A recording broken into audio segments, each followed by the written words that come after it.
Speaking of a legend, did y'all see the legend, maybe the GOAT, Dave Chappelle dropped that special last night, 8:46. I mean, it was phenomenal. I mean, it wasn't necessarily funny, but because he was talking about George Floyd and the racial tension that's going on right now. But it was enlightening and it was brilliant. Yeah. Okay, I didn't see it yet, but I heard about it. I can't wait. Yeah, you got to check it out. Kevin, did you see it? Yeah, it was beautiful. I watched it right after it dropped, and I was blown away. But the beauty of it is that it's about education too, because Dave is really laying out his case, and I think a lot of times for people to understand, they have to understand the history, and the history is so important. And when you walk down the history, you're like, whoa, wait, I forgot about that. Oh, I forgot about that, or I may not have known about that. And when the case that he laid was so plain and simple. But it's just a reminder of, this country and what the price we have paid in this country over and over and over again. And right.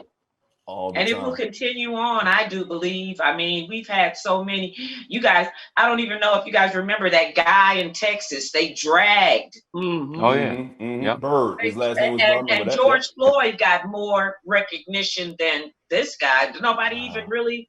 It wasn't out there like that. I just saw some people are constantly posting videos on social media with cops beating the shit out of us. And I'm like, who are they sending them to? Like the news?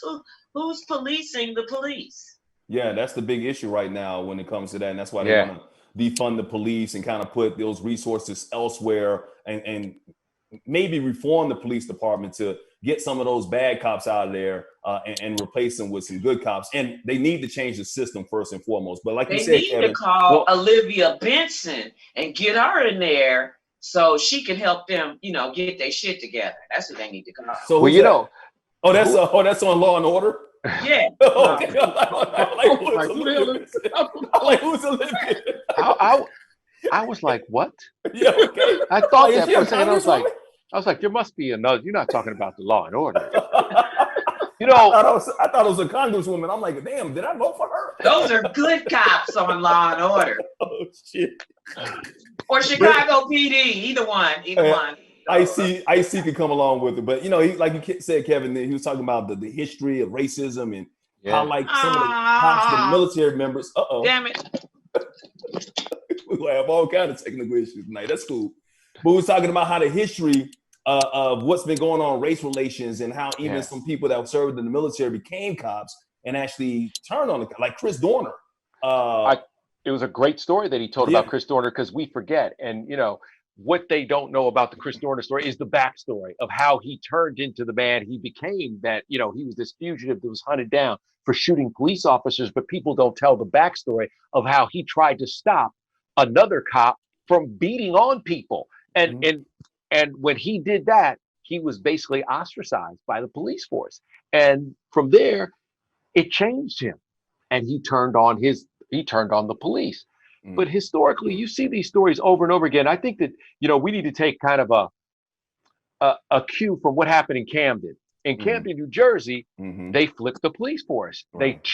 They just got rid of the city police force. They turned it into a county force. They told all those officers to reapply. They hired about 100 out of the 200 and so that were on the force, and they turned it into a more community policing situation. They hired more African Americans to walk those streets, and they did more things every weekend, having events where they were down in the community. That's what has to happen. Everything has to change, man. It can't be like you come in, you police these people, and then you go home and you live 100 miles away.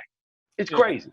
Absolutely. And that's what we were saying the other day, Mike. I basically agree with Kevin saying. We have to get more people from our community policing our people, because they know our people. And if we don't, like Kevin said, if we get people coming from Simi Valley or whatever, white suburban coming into urban cities, it's always going to be like that, because they don't like black people anyway, some of them. You know what I'm saying? So we have to do that. We have to get more community policing and people from our community policing our people, period.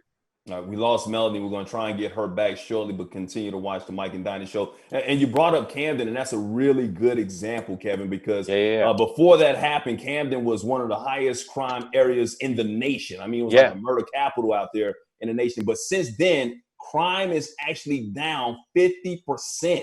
In that city, man. It's been remarkable. It's been amazing. They're doing a lot more for the community. You don't hear the negative things about Camden anymore. You know what?